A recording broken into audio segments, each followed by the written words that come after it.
Bonjour à tous, numéro 55 de Tête à Clash commence. Je me frotte les mains parce que nous avons 4 beaux invités. Le premier s'appelle Roland Hureau. Il est essayiste et il a commis un essai qui vient de sortir à l'instant. Ah oui, il y a 2 jours. Il y a 2 jours. 2 jours. Okay. Et puis en plus de ça, vous êtes élu municipal à Cahors, oui, près de Belleville. Ok, on compte sur vous aujourd'hui puisque vous êtes un gaulliste historique, il paraît. Oh, historique, non, je suis trop jeune. C'est bien ce que je me disais.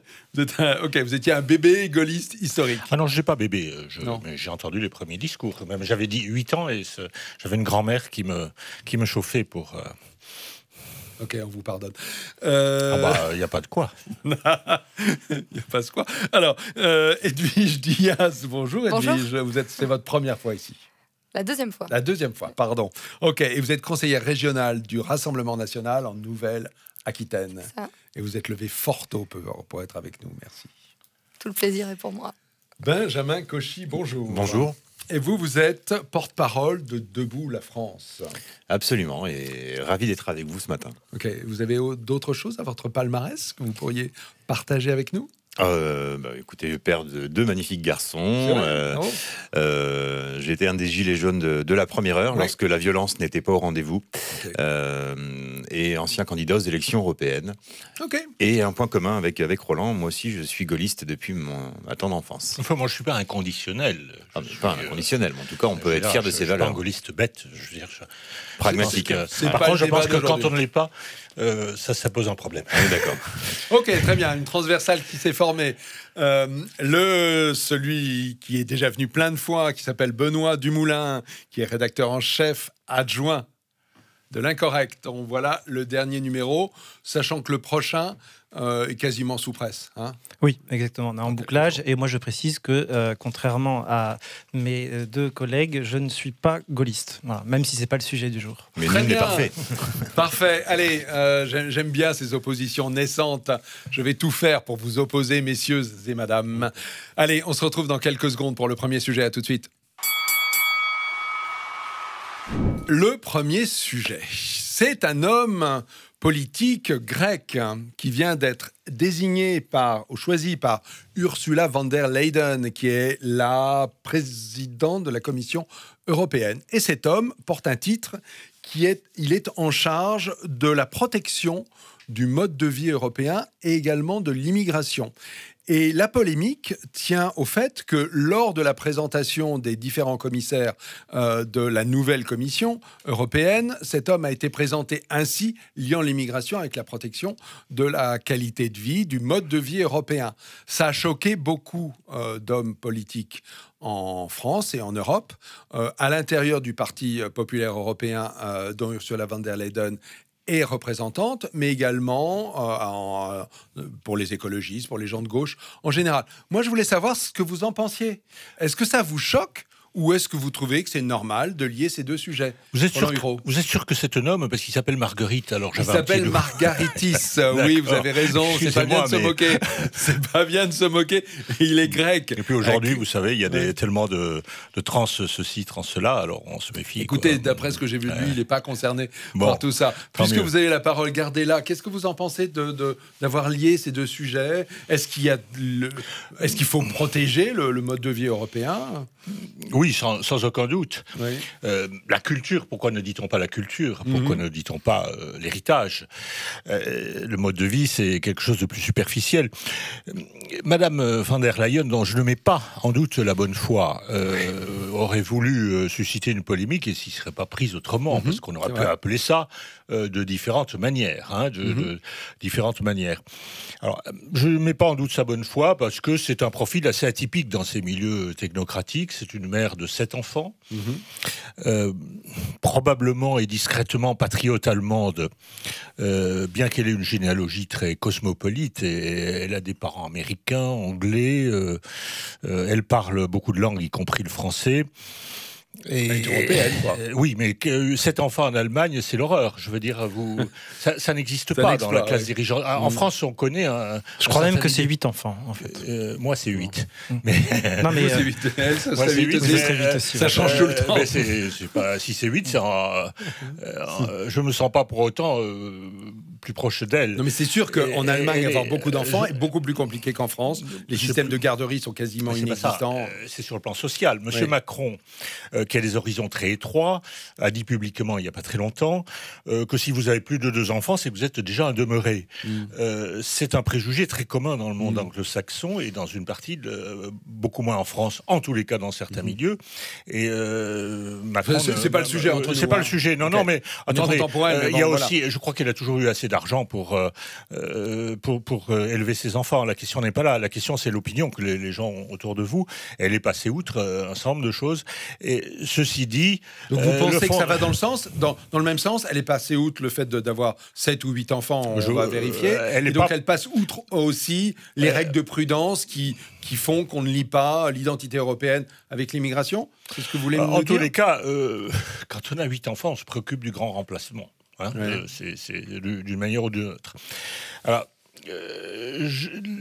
mettre l'immigration dans ce chapeau, sans le dire ouvertement, vous savez, quand vous prenez un parti, soit vous le dites ouvertement et vous polémiquez sur cette base, mais si vous le prenez le parti sournoisement, si vous faites rentrer l'immigration et le contrôle de l'immigration de manière sournoise dans le sujet, vous êtes en position de faiblesse. Bon, j'ajoute que ce qui est frappant, c'est le tollé suscité en Europe, y compris, j'ai vu qu'il y avait Monsieur Juncker s'est indigné, il y a un évêque allemand qui s'est indigné, on attend un évêque français, se sont indignés de cette affaire-là. C'est-à-dire que l'idée qu'il faille assurer une continuité de la culture et de la civilisation française, et pourquoi pas une continuité de l'héritage et des familles, c'est une idée qui est totalement contraire aux idées dominantes à Bruxelles. Et on ne le dit pas assez. J'ai pas compris, monsieur Hureau. Ça vous plaît? Ça vous déplaît, cette liaison? Ou vous la trouvez incongrue ou... Sur le fond, elle est tout à fait légitime. Okay. Mais elle est maladroite sur le plan de la communication. Je crois que vous interprétez, si je puis me permettre, vous êtes beaucoup trop clément avec Madame von der Leyen, qui s'est justifiée de ce poste de commissaire au mode de vie européen dans le Figaro hier ou avant-hier. Et en fait, qu'est-ce qu'elle décrivait quand elle parlait du mode de vie européen? Que des valeurs abstraites, la liberté, l'égalité, la fraternité, les droits de l'homme. Jamais elle n'a fait référence à notre identité, alors que c'est bien ça que vous décriviez. Et justement, le mode de vie, ça se rattache à la culture dans le sens le plus profond. C'est-à-dire, par exemple, la place ou la vision de la femme.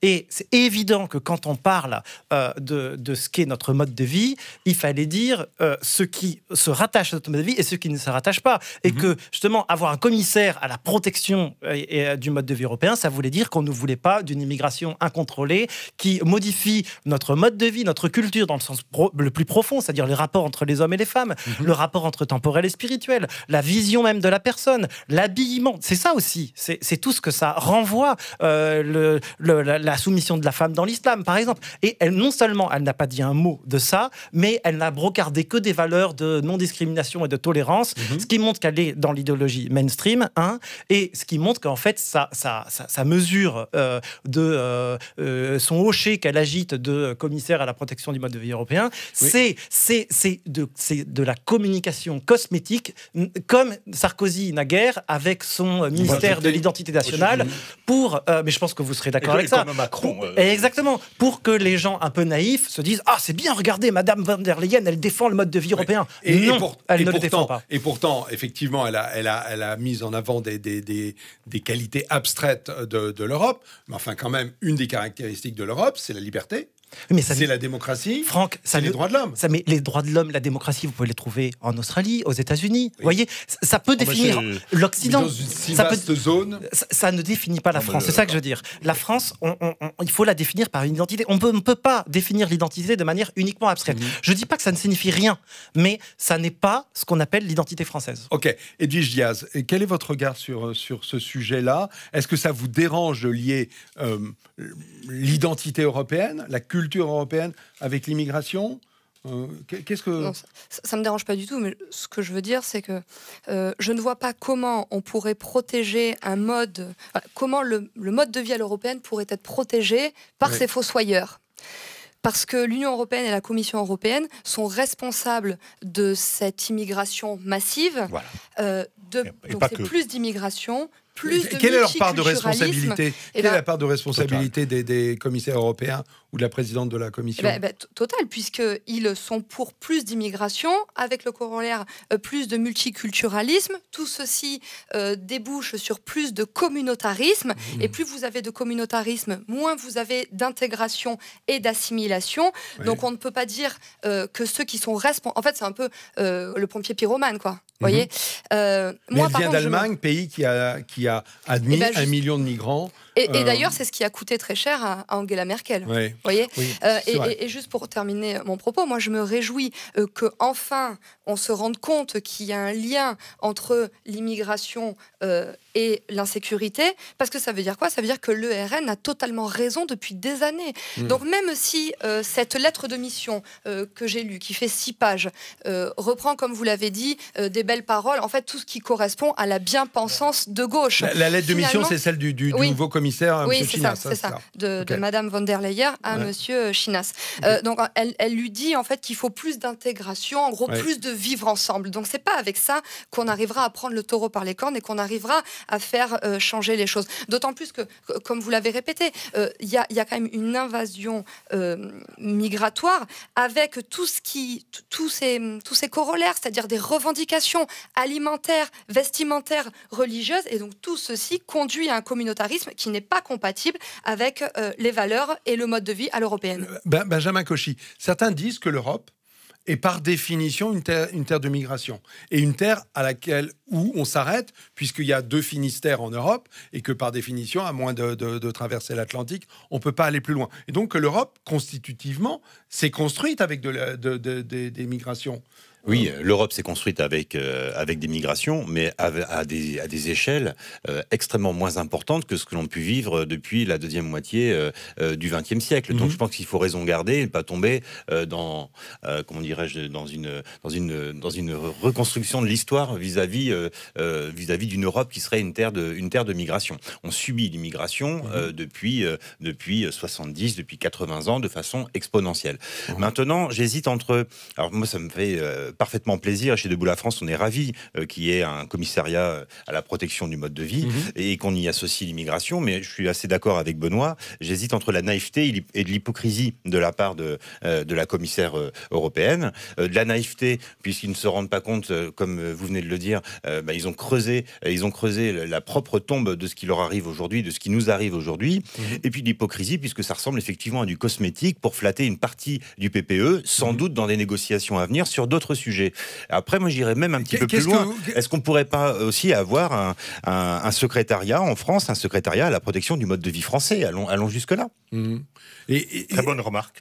Ok, moi j'entends, mais qu'est-ce que ça veut dire? Comment vous définissez l'identité européenne, si ce n'est pas par ses valeurs abstraites, Roland Hureau, la démocratie, le respect des droits de l'homme, la liberté de circulation, de commercer, la propriété privée, ce que disait Benoît, le droit de la femme. Vous n'avez pas besoin de définir une identité. Dès que vous vous mettez à la définir, c'est qu'elle n'est pas évidente. S'il n'est pas évidente, c'est qu'elle est perdue. Elle est douteuse. Elle est perdue. Moi, je m'appelle Hureau. Je suis d'une famille qui s'appelle Hureau. Vous n'allez pas me dire comment vous définissez l'identité Hureau. Je n'ai pas besoin de me définir. Oui, mais Madame Diaz, qui a un nom qui probablement est espagnol. Mais espagnol, c'est l'Europe, l'Espagne. Je suis désolé.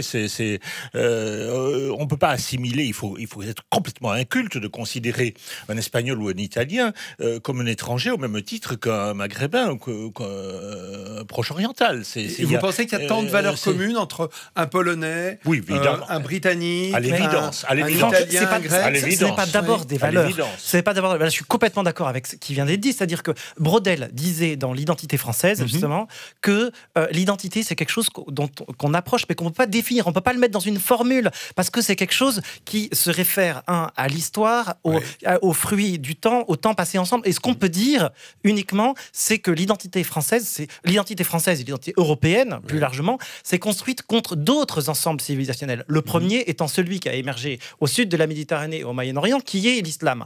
Et c'est une sorte de rivalité mimétique qui fait qu'on peut facilement définir l'identité européenne par rapport à ce qu'elle n'est pas, et après par rapport à ce qu'on a appelé très souvent les mères patries. C'est-à-dire vous prenez Rome, Athènes, Jérusalem, qui sont un peu les fondements de notre civilisation. Vous ajoutez le christianisme et vous rajoutez l'humanisme de la Renaissance, et vous avez, si vous voulez, un faisceau. Mais vous ne pouvez pas le mettre dans une définition. C'est pour ça que moi je suis contre, par exemple, le mettre comme ça dans une formule qui figerait. Parce que l'identité, c'est quelque chose on peut pas définir une personne. On peut dire, elle vient de là, elle a telle... Et pourtant, cette identité, elle est mouvante en permanence, par définition. Elle n'est pas figée. Oui, mais il y a une continuité. Mais ce que je vous dis, c'est qu'elle est mouvante parce que, bien sûr, on continue à vivre, mais il y a des grandes lignes, par exemple sur la femme, par exemple sur le rapport du temporel et du spirituel, par exemple sur la dignité de la personne, par exemple aussi, vous savez, ce que disait Alain Besançon, il disait que la limite de l'Europe à l'Est, parce qu'à l'Ouest, on le voit, c'est l'océan, mais à l'Est, c'est là où il n'y a plus de cathédrale. Ou plus de monastères bénédictins. Vous voyez, c'est aussi un indice. Ça me paraît très douteux. Je pense que la Russie orthodoxe fait partie de l'Europe, contrairement à Alain Besançon. Je voudrais dire, j'irai beaucoup plus loin. Il n'y a pas de migration en Europe de l'an 900, c'est-à-dire les Vikings, jusqu'en l'an 1900 à peu près, pratiquement 1900. C'est-à-dire que pendant 10 ans, l'Europe n'est pas une terre de migration. Et avant, il y en avait très peu. Et pourtant, il n'y a qu'à voir l'Assemblée nationale où on voit les patronymes, des Polonais, ça c'est récent. En fait, je vous parle de l'Europe, je vous parle pas de la France. Ensuite, et de toute façon, même entre pays européens, les migrations polonaises, italiennes, espagnoles, elles sont très récentes. Elles datent de la première moitié du XXe siècle. C'est le XXe siècle. Ainsi que non, l'Europe n'a pas été composée par des migrations, sauf à remonter à la proto-histoire, 1000 ans avant Jésus-Christ, c'est une autre affaire. Et elle n'est pas une terre d'immigration de manière ancestrale.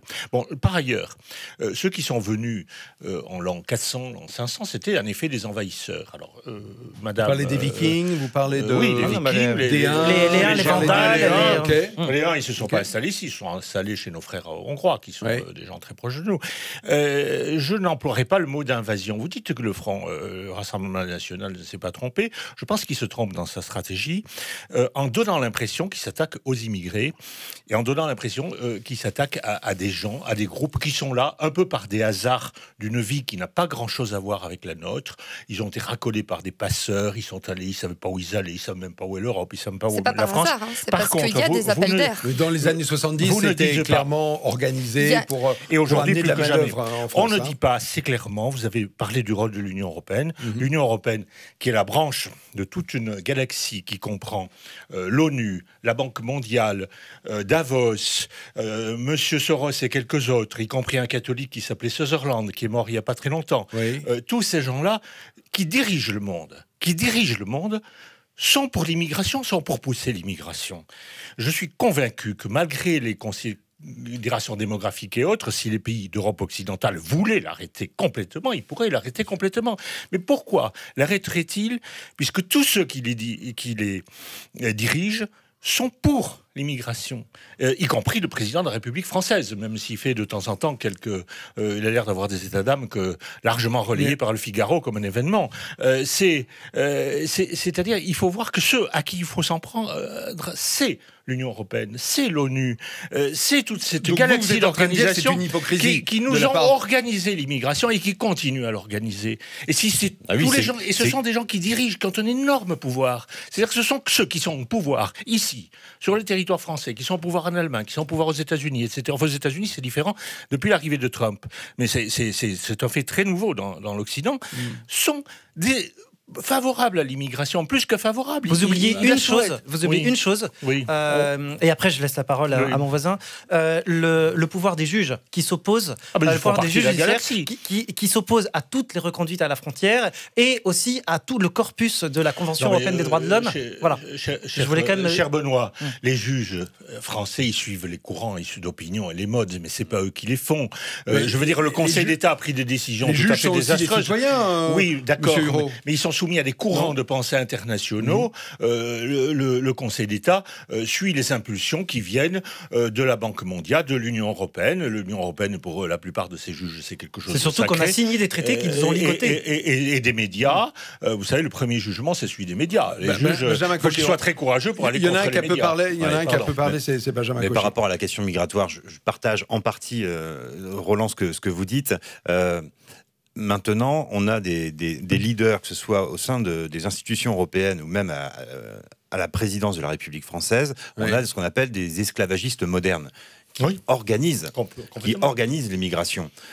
Emmanuel Macron en 2017 sur I-24. Laissez-moi finir. J'ai développé en 30 secondes. Sur I-24 il y a 2 ans, Emmanuel Macron était en train d'expliquer que l'immigration était une opportunité économique. Donc il ne considère pas les Français et les citoyens comme des citoyens à part entière, mais comme des agents économiques.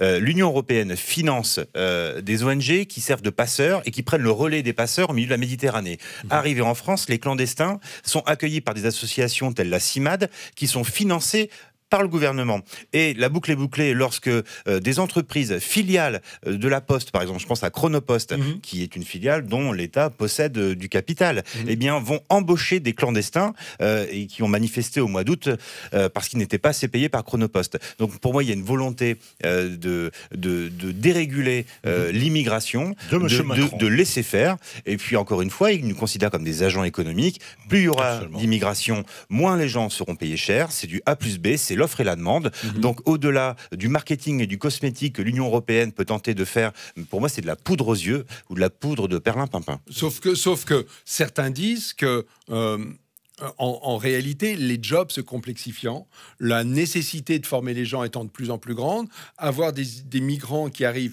avec très peu de formation, c'est avoir affaire à une main-d'œuvre qui correspondait à des jobs dans les années 70, mais qui ne correspondent pas du tout aux jobs dans les années 2000. Là, je vous interromps, mais lorsqu'il faut aller livrer une pizza, pardonnez-moi, mais lorsqu'il faut aller livrer une pizza Deliveroo dans les rues parisiennes, dans les rues toulousaines ou bordelaises, pardonnez-moi, lorsqu'il faut aller faire le ménage, parce qu'il y a de plus en plus d'entreprises de services qui ont besoin d'avoir des prestataires de services en ménage, en nettoyage de bureaux, pardonnez-moi, ça ne nécessite pas de qualification extraordinaire. Pour autant, on a besoin de faire travailler des gens dans ces métiers-là. Et je pense qu'il y a suffisamment de chômeurs en France avant de s'occuper de faire venir et traverser des gens au risque de leur vie de l'autre côté de la Méditerranée. Moi, je me souviens qu'il y a quelques années, au début de la crise migratoire, on nous disait qu'on accueillait des médecins et des ingénieurs. Et finalement, lol. Et maintenant, on se rend compte que c'est plutôt une main-d'œuvre peu qualifiée, voire pas qualifiée du tout. Et pour revenir sur ce que vous disiez, je pense pas que les migrations se produisent par hasard. Elles sont clairement organisées par une dérégulation, par une déconstruction, une volonté de déconstruction de l'identité nationale.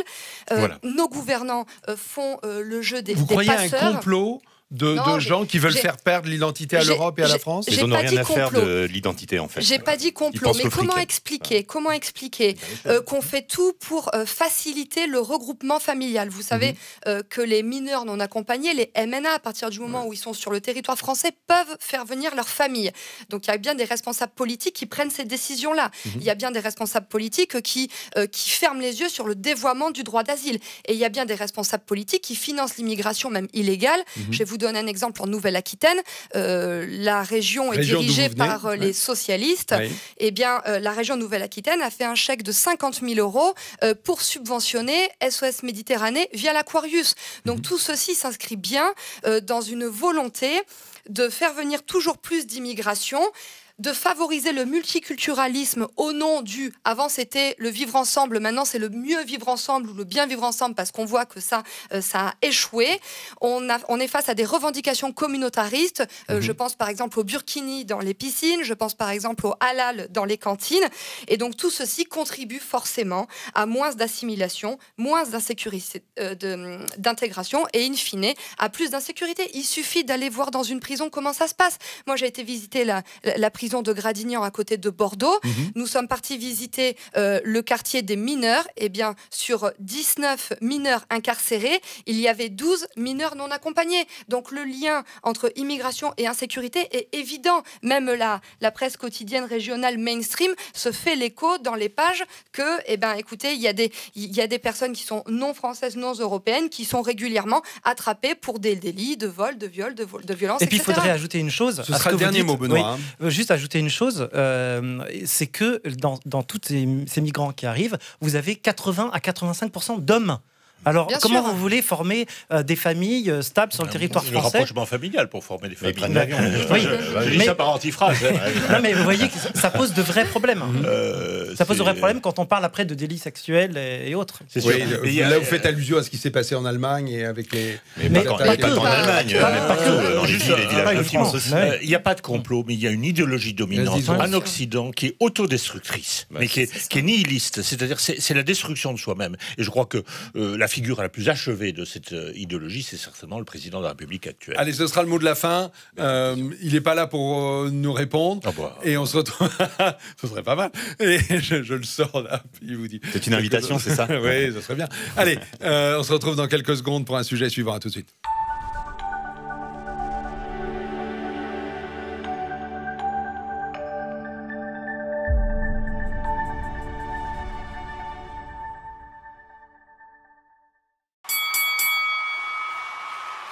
Rebonjour, le sujet suivant, c'est l'actualité politique qui fait qu'actuellement, il y a Balkany qui vient d'être condamné à de la prison ferme, il y a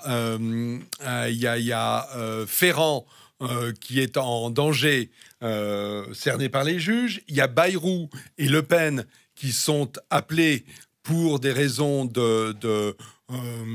d'assistants européens qui auraient été financés et n'auraient pas fait leur job. Voilà, il y a un certain nombre de politiques qui sont actuellement embêtés par la justice, certains pour des causes d'enrichissement, d'autres pour des causes de non-emploi des fonds publics.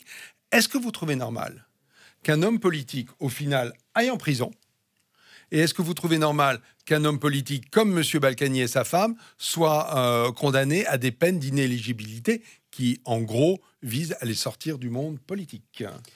Mais il y a deux sujets. Bon, déjà, à parler du cas Balkany, je pense que la justice, pour le coup, a été disproportionnée et qu'au regard de son délit avéré, même s'il va y avoir un appel, donc la décision finale n'est pas rendue. En revanche, la notion de mandat de dépôt me semblait quand même disproportionnée. Au-delà de Les cela, juges disaient qu'il y avait un risque qu'ils partent. En gros, c'est pour ça que... il allait où? À Neuilly? Bon, attendez, Non, arrêtons de rigoler. ailleurs. Bon, plus sérieusement, le cas Balkany, c'est un cas à part, et je crois qu'il ne faut pas tomber dans le remue que quelques mainstream cherchent à faire autour de lui pour faire le buzz, pour notamment cacher d'autres affaires qui sont d'autant plus importantes, qui est celle de Richard Ferrand.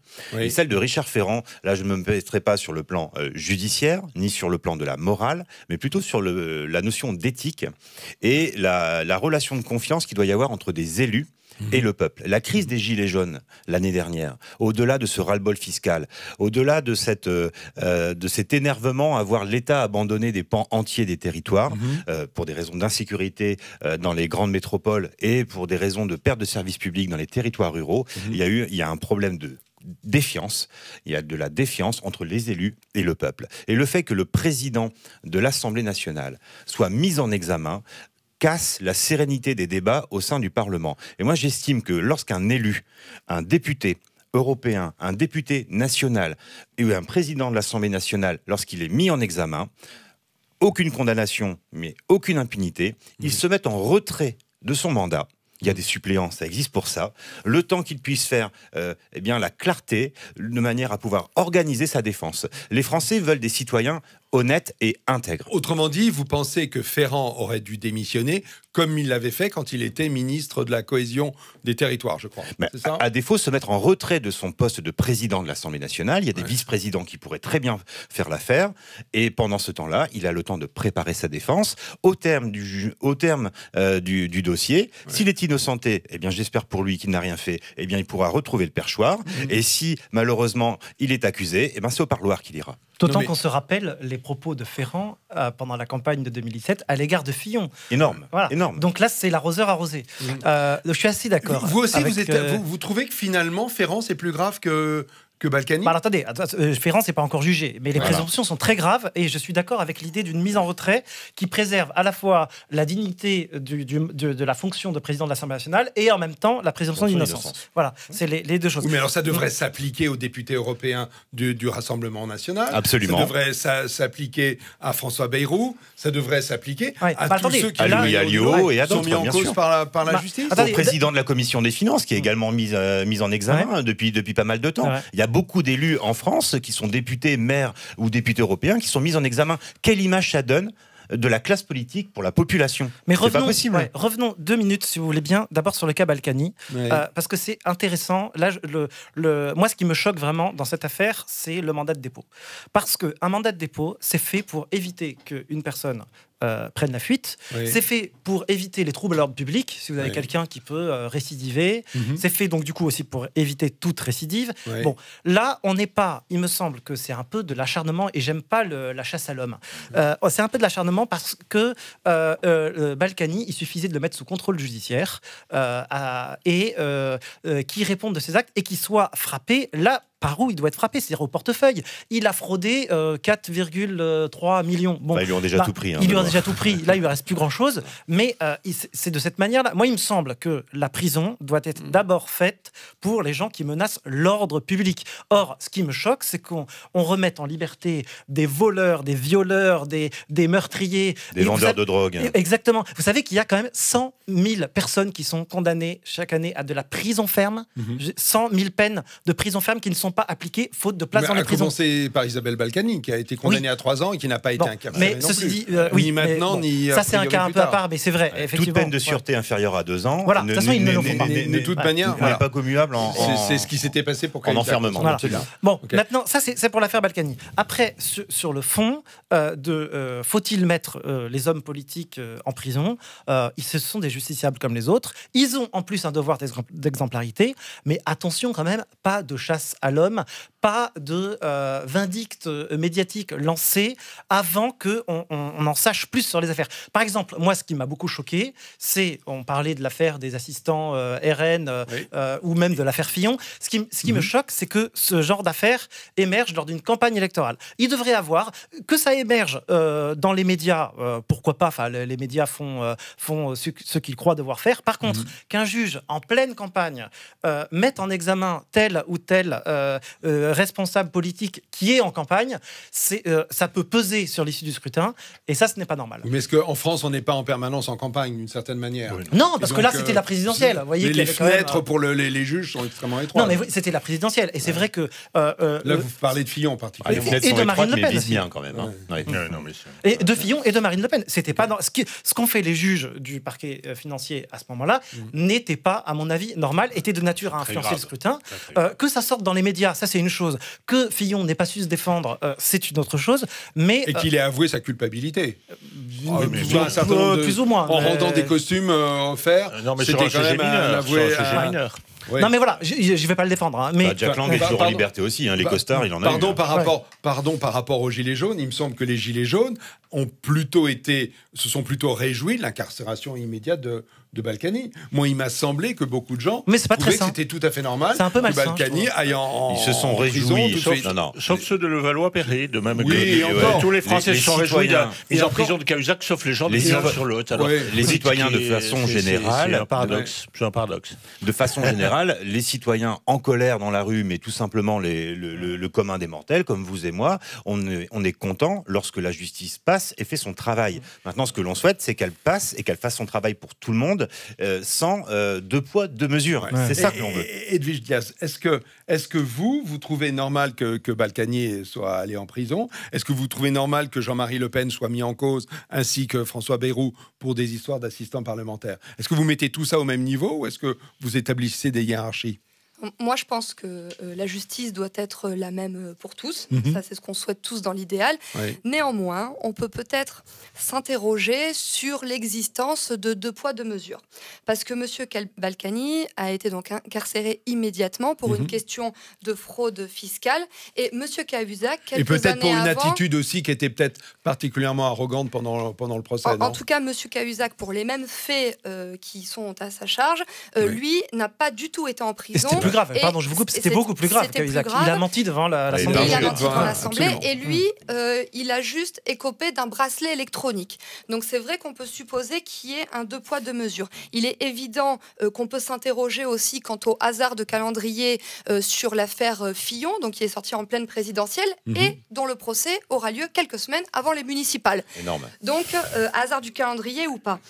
Quant au Rassemblement national, moi, monsieur Cauchy, je trouve un peu facile que vous vouliez tout de suite qu'ils démissionnent de leurs fonctions. J'ai dit se mettre en retrait. Se mettre en retrait, oui, parce qu'en fait, c'est peut-être le seul moyen que vous avez d'exister un petit peu sur les positions souverainistes s'il n'y a plus d'élus Rassemblement national. Donc je trouve que c'est un petit peu bas votre attaque, et je vous rappelle qu'il y a un principe de morale. Ça pourrait être un principe de morale dès qu'on... Voilà. Non, mais sinon, ça veut dire que si on n'attend pas le jugement et que pour un c'est principe vrai qu'on balance entre ces deux choses-là. Dit de morale, ça veut dire qu'on oblige des gens à se sortir de la politique. Donc ça veut dire qu'ils se condamnent eux-mêmes. Voilà.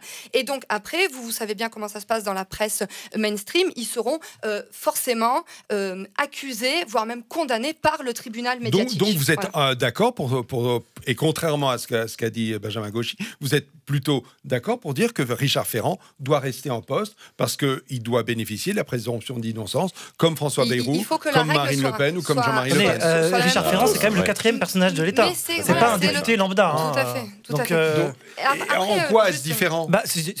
Moi, il me semble, je ne l'appliquerai pas à tous les députés, parce que sinon, après... c'est compliqué de faire le tri. C'est trop compliqué. Il me semble que c'est un peu trop compliqué.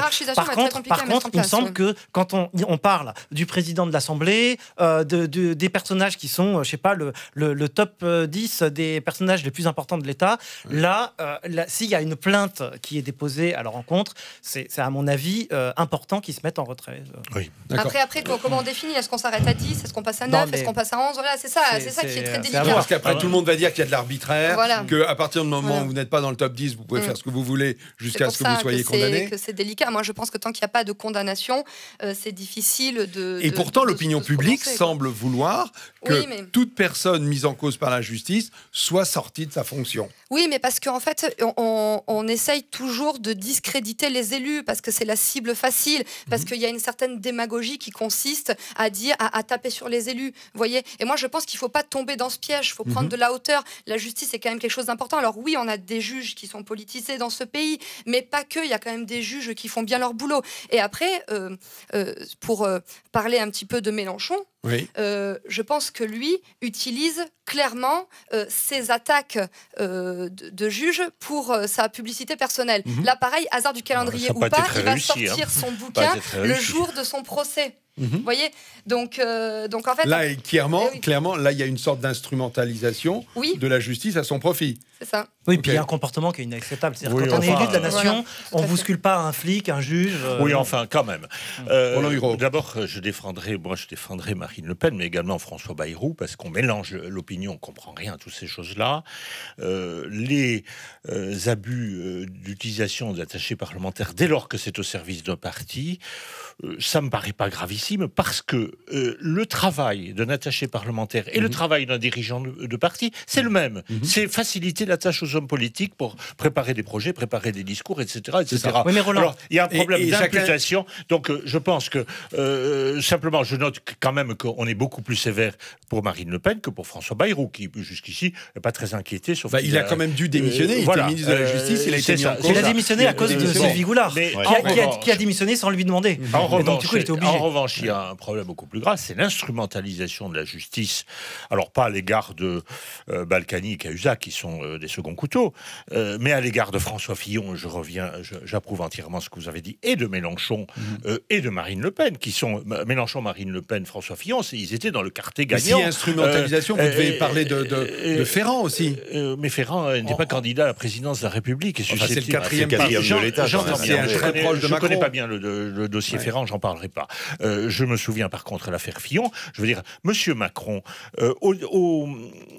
contre toutes les traditions républicaines, je sais que ça ne plaît pas beaucoup, mais c'est la séparation des pouvoirs, c'est le 21 août 1789 qu'on a dit que les juges ne devaient pas interférer avec les processus politiques et administratifs. C'est fondamental, ça a été réitéré par 4 ou 5 textes de loi. Donc utiliser la justice pour éliminer son principal rival qui était Fillon, c'est totalement contraire. Ça n'est plus un régime démocratique. Ça arriverait, c'est Poutine qui ferait ça, on dirait c'est normal, Poutine est un dictateur, etc. Monsieur Mélenchon, au début de la campagne des européennes, il y a dans l'électorat de gauche qui a voté pour Macron, il y avait une immense frustration. Ils cherchaient un exutoire qu'ils ont trouvé finalement chez les écologistes, etc. Mais Mélenchon était l'homme qui allait récupérer plus vraisemblablement cette déception de la gauche. D'où sa grande frustration. Il fallait l'assassiner, on lui envoie 90 gendarmes, et pour des affaires très mineures, une surfacturation de je sais pas quoi, un truc à casse. Mais là, vous parlez post-présidentiel. Ça n'explique pas le fait qu'il soit arrivé en 3e position. Mais il fait partie de ceux qui sont candidats à la présidence de la République. Dans un système bipartisan, nous en avons 2. Là, nous en avons 3 ou 4. Il reste que il y en a 3 ou 4. Mais vous trouvez qu'il est poursuivi indûment, Mélenchon ? Qu'il ait 90 gendarmes au petit matin chez lui pour une affaire aussi dérisoire que celle qu'on lui reproche, et qui est d'ailleurs une affaire de compte de campagne, qui aurait dû être gérée par la Commission nationale des comptes de campagne, qui n'aurait pas dû faire l'objet d'une poursuite en justice. Oui, de toute façon, on voit très visiblement que M. Macron, qui a tout à fait l'homme de la dictature en marche, s'est servi d'une affaire judiciaire, lui a donné un écho extraordinaire, parce qu'après tout, 2 gendarmes, ça aurait suffi, ou 2 policiers, pour casser Mélenchon tout au début de la campagne des Européennes. Et ça, ce sont des pratiques gravissimes. Beaucoup disent que c'est Mélenchon qui s'est cassé tout seul. Mais Mélenchon s'est cassé tout seul par sa réaction. Honnêtement, aussi bien Fillon que Mélenchon ont sans doute mal réagi. C'est une affaire. Mais l'intention qui fait qu'on s'est servi de la justice, mal se défendre, c'est pas une atteinte à la démocratie.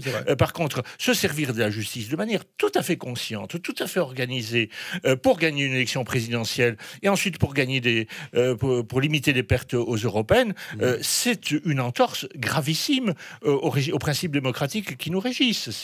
Vous savez, l'article 16 de la Déclaration des droits de l'homme dit que là où il n'y a pas de séparation des pouvoirs, il n'y a pas de république. Pour revenir sur l'affaire des assistants parlementaires, beaucoup disent qu'en réalité, c'était une pratique pendant des années et des années, que personne n'y voyait. Et c'est pas gravissime. Et qu'en réalité, aussi bien le Rassemblement national que le parti de Bayrou, mais en réalité, tous les partis politiques ont toujours eu des assistants qui s'occupaient des affaires locales, on va dire européennes en l'espèce. Il suffit d'avoir des parlementaires. Mais c'est pas gravissime. Je voudrais juste réagir là-dessus, parce que c'est important de faire la distinction entre 2 choses. Vous avez raison, c'est peut-être pas gravissime si, par exemple, il y a un assistant parlementaire qui siège effectivement avec en tout cas qui assiste le député qui siège et qui ventile son temps de travail entre travail pour le parti et travail pour le député. Par contre, un assistant parlementaire qui, en fait, sait même pas de quel député il est assistant parlementaire, parce qu'en fait, il travaille que pour le parti. Je dis pas que c'est le cas, mais c'est des choses qu'on suppute. Et là, s'il y a des partis qui font ça, c'est-à-dire des partis qui embauchent des gens dans leur siège, mais qu'en fait, ils savent même pas pour quel député ils sont censés travailler, là, c'est un abus du système. En fait, tout est question de proportion. Si vous lui faites faire quelques petits trucs pour le parti, mais c'est bien sûr, tout le monde fait ça. Maintenant, si vraiment vous vous servez des moyens européens pour embaucher des gens dans le siège, et encore une fois, je crois que ça s'est fait un peu partout, c'est pour ça que... Est-ce que ce qui s'est passé, c'est pas plutôt qu'avant, c'était des pratiques et tout le monde trouvait que c'était tout à fait normal, et qu'à maintenant, il y a une forme d'intolérance de l'opinion publique concernant, parce qu'il y a une demande d'exigence, d'honnêteté, de transparence de tous les partis politiques, et tous ceux qui ont pris de mauvaises habitudes. Encore une fois, Franck, il y a un 2 poids 2 mesures. Vous voyez qu'on n'a pas fait de cadeau aux assistants parlementaires du RN, et on a fait sortir ça en pleine campagne. Bon, après, on sait que tous les partis ont fait ça. Et pourquoi ça sort pas plus au Parlement européen concernant les autres partis? Vous voyez, c'est pas très normal. Benjamin Cauchy. Ouais, je voulais répondre à Madame Diaz. C'est pas très sympa de taper sur Debout la France. Si vous tapez sur nous, donc excusez-moi de vous répondre. Mais... Je suis simplement en train de dire que les Français veulent avoir des élus propres et intègres. Et est-ce que les élus du Rassemblement national sont impropres et non intègres? C'est pour ça que j'ai pas compris pourquoi vous m'agressiez. Parce que vous avez dit que Louis Alliot devrait se mettre en retrait. Donc non, Louis Alliot ne doit pas se mettre en retrait. Le temps de clarifier, puisqu'il est mis en examen. Alors, c'est 2 thèses qui s'opposent. Laissez-moi finir. Vous pensez la présomption Laissez-moi finir. d'innocence. Je vous ai écouté avec attention, Madame Diaz. il y a quand même quelque chose qui devrait vous interpeller. Vous avez bien vu que ce feuilleton dure depuis des années. Mais ça, c'est pas le principe de la justice qui est très lente en France. Mais au grand drame de la démocratie, Madame Diaz, je suis d'accord. C'est par feuilleton. Mais vous me dites quand est-ce que je élection pourrais vous répondre avant élection. Vous voyez, c'est ça en fait qui devrait vous. Ne soyez pas naïf, Monsieur Cauchy. Vous voyez bien que si le feuilleton avait été réglé depuis longtemps. Non, mais bon, c'est. On va laisser Benjamin Cauchy répondre. Ne soyez pas naïf, vous faites de la politique. Vous savez très bien que c'est le feuilleton, que ça dure d'élection en élection. Et donc, forcément, on n'arrivera jamais à la fin de cette histoire. Je ne vais pas réussir à laisser la parole à Benjamin Cauchy. Allez-y, Benjamin. Voilà, profitez de cette fenêtre. Vous voyez, moi, ce qui est important en politique, c'est le respect. Donc, j'écoute Madame Diaz jusqu'au bout et j'espère qu'elle en fera. Non, mettez pas une. Mais alors, n'attaquez pas comme ça. Enfin, ça ne vous sert pas, vous savez. Benjamin, vous êtes déjà à 3%. La technique de média training du RN est absolument fabuleuse. J'arrive pas à en placer une. Donc, je veux juste vous rappeler quelque chose. C'est que si le Debout la France n'était pas important, vous nous auriez pas fait un appel du pied le 24 mai Debout la France est important à nos électeurs. Vous n'avez pas voulu. Vous avez deux thèses qui s'opposent, c'est tout. Si Debout la France n'était pas important, je pense que, vous savez, entre les deux tours des élections présidentielles, le seul qui a eu le courage de porter l'union des patriotes, ça a bel et bien été Nicolas Dupont-Aignan. D'ailleurs, c'est le même qui a refusé pendant les européennes. Pour faire cavalier seul, d'ailleurs, on a vu les résultats. Donc, je pense que juste en train de vous dire quelque chose, c'est que le camp des patriotes, Madame Diaz, le camp des patriotes, et je pense qu'on est des millions dans ce pays à vouloir qu'un jour. Ils doivent s'unir, donc n'attaquez pas sur la question des assistants parlementaires. Je n'attaque en aucun cas sur les assistants parlementaires. Je suis simplement en train de dire qu'il y a une défiance entre la population et les élus, et que de façon à ce qu'ils puissent se défendre sereinement et tranquillement, sans entacher la sérénité des débats, qu'ils puissent ponctuellement se mettre en retrait. C'est en aucun cas une condamnation, mais en aucun cas non plus de l'impunité parce qu'ils sont élus. C'est la seule chose que je peux vous dire. En 2022, Madame Diaz, le camp des patriotes ne pourra gagner que si les élus sont intègres et honnêtes, parce que c'est ce que les Français attendent. Si les et élus rassurez-vous, on sera au rendez-vous du camp des patriotes. Il n'y a aucun souci. Vous savez quoi ? C'est la fin de ce débat. Vous le prolongerez hors antenne, s'il vous plaît. C'était intéressant de voir que vous vous opposez sur deux thèses différentes. Notion d'éthique, c'est tout. Ok, donc deux conceptions différentes de la justice et de son application. Dans tous les cas, c'est la fin de ce débat et on se retrouve dans quelques secondes pour le troisième et dernier sujet. À tout de suite.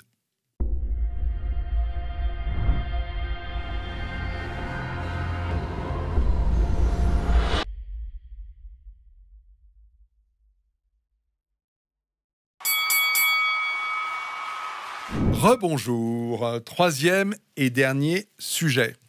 On voit en France que la réforme des retraites est en train de prendre sa place, les consultations, Jean-Paul Delevoye qui a beaucoup travaillé, les syndicats qui commencent maintenant à être consultés, mais on voit aussi des manifestations, il y a eu la RATP, il y a eu les avocats, il va y avoir un certain nombre de gens qui vont défiler, qui sont les régimes spéciaux, en gros. Or, cette réforme vise à supprimer tous ces régimes spéciaux et à les fondre dans un seul régime où 1 euro cotisé voudrait dire 1 point pour la retraite. Moi, ce qui m'intéresse, c'est de savoir si vous pensez que c'est le début d'une coagulation possible. On voit bien que les Gilets jaunes essayent de reprendre le combat en mobilisant à nouveau, que ça a pour l'instant peu de succès. Mais est-ce que derrière ça, la réforme des retraites pourrait pas être cette fameuse étincelle que beaucoup attendent ? Benjamin Cauchy, je vous cède la parole. Oui, vous avez l'expertise des Gilets jaunes, j'en profite. L'expertise des Gilets jaunes, mais j'ai surtout l'expertise des Gilets jaunes qui étaient contre le ras-le-bol fiscal, qui voulaient que le travail soit payé à sa juste valeur et qu'on ne favorise pas les gens qui ne travaillent pas. Ça, c'était l'ADN originel des Gilets jaunes. Donc, par rapport à la réforme des retraites, là, on tombe dans un gauchisme ambiant qui a récupéré, qui a galvaudé le mouvement des Gilets jaunes depuis de nombreuses années. Je peux vous assurer qu'un artisan, un commerçant, un retraité et une infirmière qui était sur un rond-point le 17 novembre pacifiquement sont relativement d'accord à la fusion des régimes spéciaux, sont assez d'accord sur le régime par points, évidemment en tenant compte de la pénibilité. La seule inquiétude que peuvent avoir les citoyens français par rapport à la réforme des retraites, c'est qui va déterminer la valeur du point ?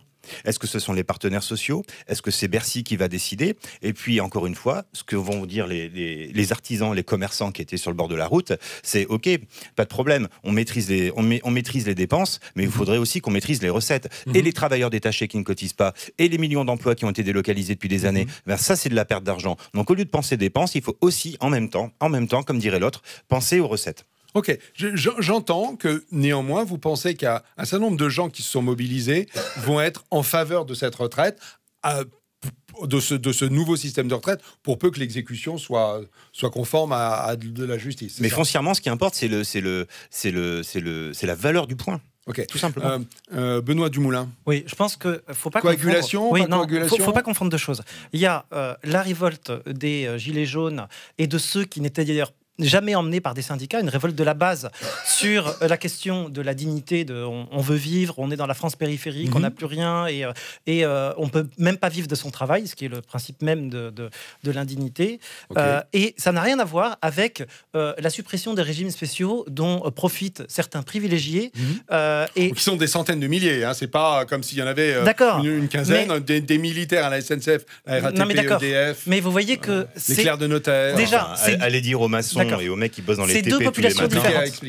C'est deux populations différentes déjà. Il y a des populations qui sont surprotégées par le droit pour des raisons historiques et des populations qui sont des laissés pour compte de notre législation. Je pense aux indépendants, je pense aux artisans, je pense aux commerçants. Et je pense pas qu'il y ait de coagulation. Les uns sont d'ailleurs surreprésentés par des syndicats, par des lobbies.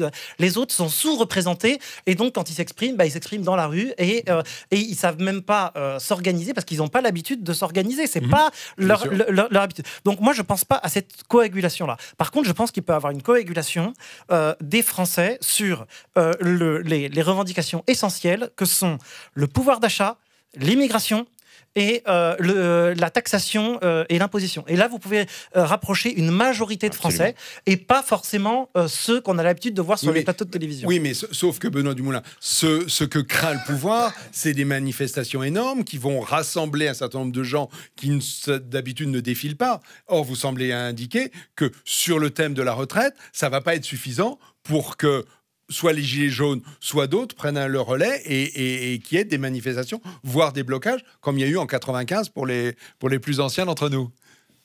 Non, mais alors, attendez, bien sûr qu'il y aura des blocages, bien sûr que c'est un rapport de force. Oui. Maintenant, je crois que si les Gilets jaunes s'agrègent, la revendication changera de nature, elle sera beaucoup plus large. Ce ne sera pas la retraite. Et ça ne sera pas uniquement la retraite. Roland Hureau. Exactement. Oui, votre question, c'est le début d'une coagulation des revendications. Oui, peut-être. Parce que c'est quand même un sujet important, la retraite. Pour deux raisons. 20-30 ans de notre vie après le boulot. Depuis 30 ans, on a vu que c'était le sujet sensible, avec Juppé, avec Sarkozy, Fillon aussi. Et avec absolument.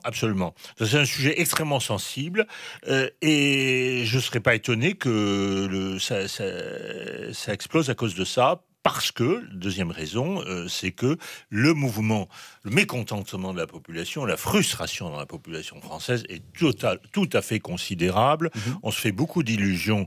Le mouvement des Gilets jaunes n'est pas sorti de rien.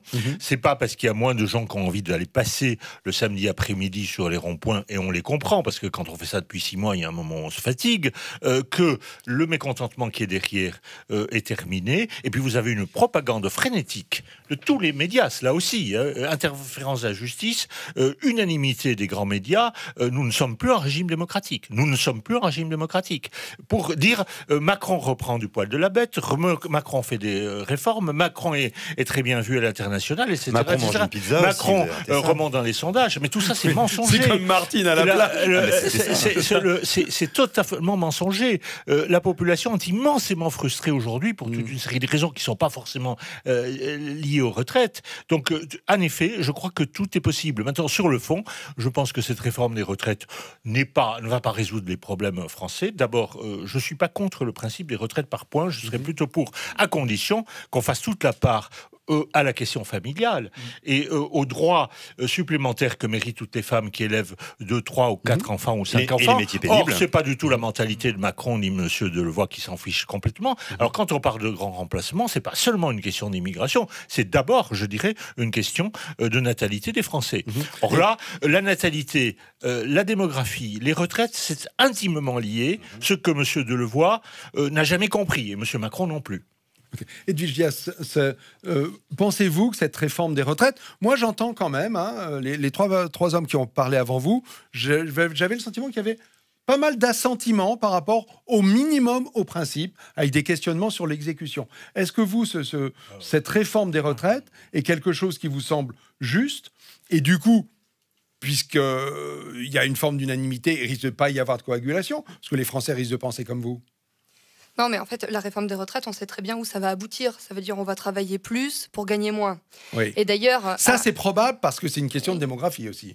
Alors, de moins en moins de gens qui bossent. Alors, ça peut être une question de démographie si on accepte le système actuel. Si on fait des propositions alternatives, on peut lutter contre cette situation. Le Rassemblement national a des propositions alternatives à faire. Alors, je vais juste vous dire en fait que la nomination de M. Delevoye va servir uniquement... Qui est devenu ministre ou secrétaire d'État, je crois. C'est ça ? Non, c'est même plus... C'est encore un commissaire. Commissaire, voilà, absolument. Voilà. Commissaire. En fait, à quoi ça va servir? Ça va servir à gagner du temps. Macron nous a fait le coup du grand débat pour enjamber les élections européennes. Maintenant, il nous fait le coup de la consultation citoyenne pour enjamber les municipales. Puisque, en plus, le compte-rendu de cette réforme ne sera dévoilé aux parlementaires qu'après les municipales précisément. Ça, beaucoup sont d'accord pour avoir cette lecture politique de quelque chose qui va se prolonger. Et déjà, il y a quelque chose qui aurait dû nous interpeller, c'est au niveau de la rhétorique, quand on nous a dit non, on ne recule pas l'âge de départ à la retraite. Néanmoins, pour le toucher à taux plein, il va falloir cotiser plus longtemps. Vous voyez, donc c'est-à-dire que vous aviez le droit de partir à 60 ans, mais pas à taux plein. Le fameux âge pivot. Voilà, c'est ça. Donc ça devrait nous interpeller. Il y a des questions très, très importantes qu'il faut se poser. C'est en effet, on l'a dit, c'est la question de la valeur du point. Qui détermine cette valeur? Est-ce que c'est le gouvernement? Et est-ce que, comme on peut le supposer, la valeur du point servira de variable d'ajustement au gouvernement qui aura besoin de remplir ses caisses? Pourquoi? Parce qu'il ne fait pas les bonnes économies. Donc moi, je propose, avec le Rassemblement national, de proposer des pistes d'économie, notamment sur les gaspillages. Et tiens, attaquons-nous à la question des 200 millions d'euros par an que nous dépensons pour payer les retraites de centenaires qui vivent à l'étranger. Attaquons-nous à la fraude sociale et à la fraude fiscale aussi. Il faut impérativement... La fraude de la sécurité sociale algérienne, par exemple. Par exemple. Et puis en plus, avec la question des cartes vitales qui sont en surnombre. Dont on a découvert, c'était incroyable, 84 millions seraient en circulation pour 60 et quelques millions de Français. Je le dénonce depuis 2011. Qui s'oppose vraiment, ou en tout cas pourquoi les politiques n'ont pas le courage de mettre en place la carte vitale biométrique, par exemple. Vous voyez, évidemment qu'il faut répondre à la question de la natalité, et c'est pour ça qu'il faut encourager les femmes à avoir des enfants, en revalorisant les primes relatives à la natalité, qu'on rajoute les quotes-parts pour les impôts. Vous voyez, donc évidemment encourager la natalité, et enfin, il faut relancer l'économie, combattre le chômage, relancer l'économie, créer de l'emploi via la réindustrialisation, par exemple. Sachant que l'économie française se porte pas trop mal, puisque, alors je ne sais plus quel institut a annoncé qu'on serait probablement au-dessous des 8% de chômage en 2021. Mais c'est un tremplin, ça. C'est un tremplin, tout simplement parce que vous avez quelques groupes du CAC 40 qui se portent bien et qui masquent... Mais qui ne créent pas d'emploi en France. Alors déjà, voilà. L'Oréal, Peugeot, ils créent pas d'emploi en France. Et qui masquent le fait que beaucoup de PME ferment la porte, tout simplement parce qu'on est victime de cette concurrence effrénée des pays d'Asie du Sud-Est et qu'on ne protège pas nos marchés et qu'en plus, toute la valeur ajoutée qui est créée par les grands groupes du CAC 40 est réinvestie en Asie, là où la croissance est à 2 chiffres. Et donc, du coup, non, notre économie va très mal. Roland Hureau. Non, j'y crois pas une seconde. Ça, c'est ce genre de prévision sur un sujet où personne ne sait rien. En 2021, c'est dans une un an et demi, à peine, on sait même pas. Les gens disent aussi qu'il va y avoir un crash sans précédent d'ici là. Je sais pas. Je reviens. Il s'agit pas seulement de donner des points supplémentaires aux mères de famille pour les encourager. Les gens font ce qu'ils veulent. C'est une question de justice et de vérité. La vérité, c'est que les retraites dans 10 ans, dans 20 ans, dans 30 ans vont être payées pas par ceux qui travaillent aujourd'hui, mais par ceux qui, les enfants qui auront été élevés aujourd'hui et qui seront adultes à ce moment-là. Et deuxièmement, c'est une question de justice, c'est-à-dire que le système de retraite verse pratiquement autant à quelqu'un qui n'a pas fait l'effort d'élever des enfants ou qui n'a pas pu. Il ne s'agit pas de morale, il s'agit d'économie, qu'à quelqu'un qui aura diminué son point de vue. Vous seriez favorable à une surpondération de tous ceux qui ont fait plus de 2 enfants? Oui, par exemple. complètement. Et Oui. pas seulement de donner une retraite aux femmes qui ont élevé des enfants et qui peut-être ont moins travaillé que les autres. Oh, écoutez, les modalités techniques, on peut en parler, mais on ne peut pas parler retraite sans parler démographie, sans parler enfants.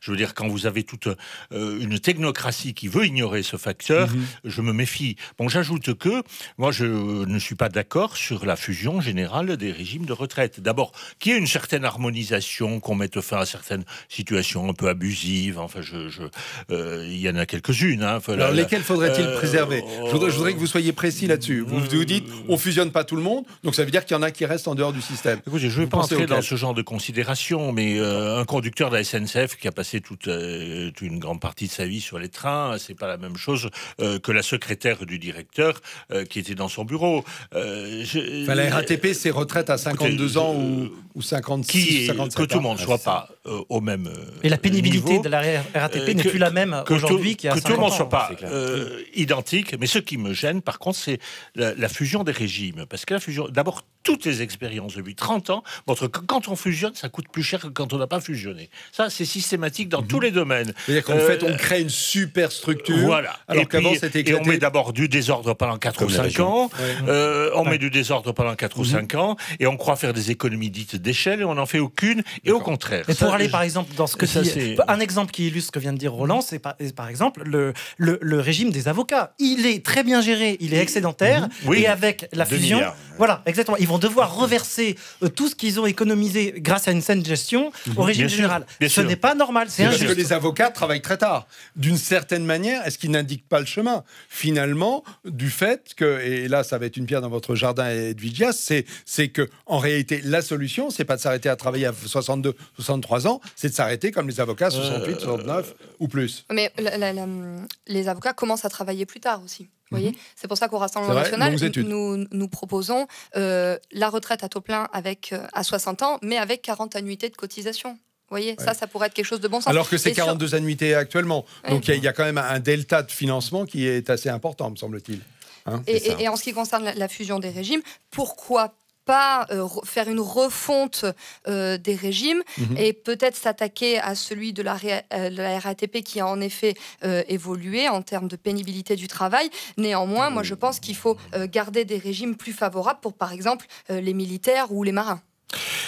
Les militaires, c'est sûr que ça va être compliqué de les faire travailler jusqu'à 60, 65 ans. Oui, j'ajoute un facteur, c'est qu'il y a une philosophie sous-jacente là derrière au sujet des régimes spéciaux et des hivers, c'est l'idée que je désapprouve complètement de casser toutes les solidarités qui ne soient pas la solidarité nationale, voire internationale. C'est-à-dire que tous ces corps constitués qui avaient chacun leur régime de retraite, bon ou mauvais, mais enfin généralement bon, on veut casser tout ça pour ne laisser que des particules élémentaires, des individus attention, parce que complètement atomisés. Les avocats sont peut-être bénéficiaires, mais de nombreux régimes spéciaux sont largement déficitaires. Oui, bien sûr, bien sûr. Non, mais je veux dire, l'idée de casser, comme on veut, la fonction publique, on a cassé avec des résultats effrayants. On a cassé les corps de fonctionnaires qui existaient, petits et grands. C'est du jacobinisme. Bon, oui, enfin les jacobins. On va s'arrêter là. Oui, non, c'est beaucoup plus grave que ça. Les jacobins ont eux-mêmes créé des corps. Alors, c'était pas pareil. On va s'arrêter là. Roland Hureau, on a largement dépassé le temps qui nous est imparti. Je voulais quand même souligner une chose. Moi, je pensais que vous seriez d'accord pour dire que ça allait faire un effet de coagulation. Parce qu'il me semblait que le sujet de la retraite était un sujet très grave. Mais je vous ai pas dit vous semblez plutôt dire que c'est pas de là que ça viendra si coagulation il y a. C'est le montant de la retraite. C'est le montant de la retraite. 100 balles dans le nourrin. Je ne l'ai pas fait exprès. C'est le montant de la retraite. Ok. Allez, très bien. On se retrouve dans 15 jours. Vous avez compris le principe de cette émission. Merci de nous écouter. Parlez-en autour de vous. Et puis merci, madame, messieurs, d'être venus. Avec plaisir. Nous vous retrouvons très bientôt. À bientôt donc. Au revoir.